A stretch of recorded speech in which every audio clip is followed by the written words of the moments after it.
With this next MS fact, I'm going to share with you how I see the world and how that's not always ideal or correct. Let's get started.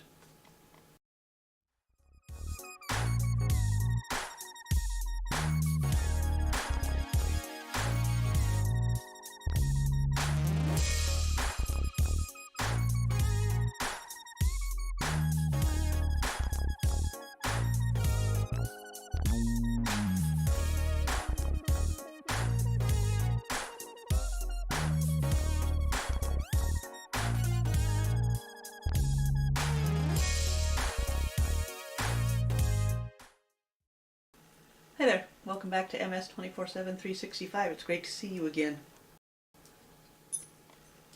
So, how does multiple sclerosis affect the way I see the world around me?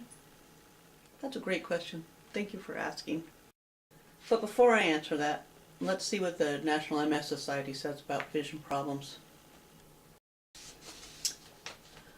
A vision problem is the first symptom of MS for many people. Fortunately, the prognosis is good for recovery from many vision problems associated with MS. The visual symptoms that occur in MS may be the result of optic neuritis, inflammation of the optic nerve, or lesions, damaged areas, along the nerve pathways that control eye movements and visual coordination. Optic neuritis may result in blurring or graying of vision, or blindness in one eye. A scotoma or dark spot may occur in the center of the visual field. Nystagmus, or uncontrolled horizontal or vertical eye movements, may be mild, only occurring when the person looks to the side, or it may be severe enough to impair vision. Some medications and special prisms have been reported to be successful in treating the visual deficits caused by nystagmus and related eye movement disorder, which causes jumping vision. Diplopia, or double vision, occurs when a pair of muscles that control a particular eye movement are not perfectly coordinated due to weakness in one or both pairs of muscles. When the images are not properly fused, the person perceives a false double image. Double vision may increase with fatigue or overuse of the eyes, example with extended reading or computer work, and improve with rest. Resting the eyes periodically throughout the day can be beneficial. These various visual symptoms are common in people with MS, but rarely result in total blindness. They additionally state that many of these symptoms, a course of steroids such as salmeterol or prednisone, will usually help with the recovery, but most of the time they resolve without any treatment at all. As for my vision experience with MS, like they stated, it was one of the first symptoms I had with MS. I developed severe double vision, so bad that I had to wear a patch over one of my eyes to walk so I wouldn't bounce off the walls. It was pretty scary. I didn't know what was going on. I hadn't been diagnosed yet, and I had never experienced anything like I'd never had double vision before. It was really scary. I've worn glasses for years, since I was a child, far before MS. So my vision's always been pretty bad for as long as I can remember. I'm not entirely sure how MS has affected the worsening of my sight, but I do know that some of it is MS related. Once in a while I do still get double vision. It's not ever as severe as it was that first time, and I don't have to use an eye patch very much anymore. The weird thing about double vision is it can either be horizontal or vertical, and I did that backwards. Horizontal or vertical. I think the vertical is easier to deal with. For me, when it's horizontal, that's when I'm most likely going to have to use an eye patch. I also get to deal with the nystagmus, or that jumping vision. That can be really interesting if you're trying to watch TV, or read a book, or read an email, or type something, and your eyes just flit around, jump from space to space. It's one of the main reasons that I use audiobooks for the most part now, because it's too hard to read when you have to keep starting over because your eyes jump around on the page and you lose your place.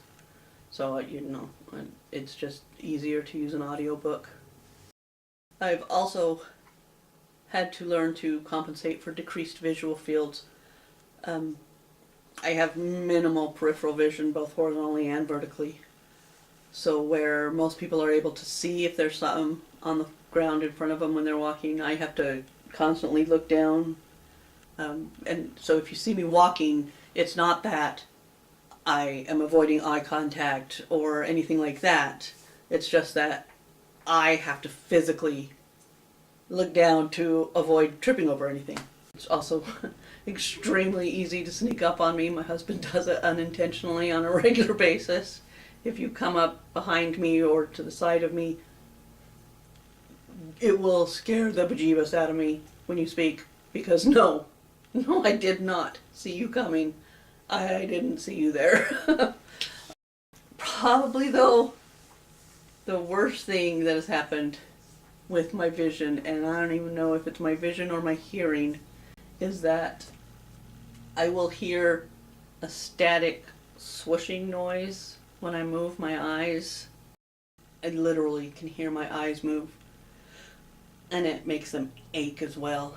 When it's really bad, I just have to lay down and close my eyes and put an ice pack on them and rest until it's gone. Nobody's really been able to tell me what it is or why it happens, and I just assume it's some sort of nerve damage in my eyes, and I try to ignore it, which is far easier said than done, believe me. My eyes are also the first thing that go when I'm having a flare up, and I can almost judge how bad the flare up's going to be by how bad my eyes are. Most of the changes and symptoms I've had have been gradual, so I don't really know how bad they've gotten until it's time to get new glasses, which is kind of why I decided to do this video this week, is because I had to get new glasses this week. But I have to go back to the eye doctor. I have to go back today to get re-examined because they just aren't right, and because my eyes are so bad, my glasses are very expensive, and for them not to be right is unacceptable. So I have to go back, and they had to re-examine me, and I have to get new lenses, so it's going to be another week before, week and a half before I can see decent. Anyway, there you have it. That's how I see the world around me, or don't, and how I deal with it. Thanks a lot for hanging out with me today. Hopefully you learned a bit about vision problems in MS, or MS in general, and a little bit about me. If you liked this video, hit the like button. If you want to see more of my videos, hit the subscribe button. And if you want to know when I upload, hit the notification bell. I'm trying to upload at least once a week. Remember, life doesn't stop just because you have to.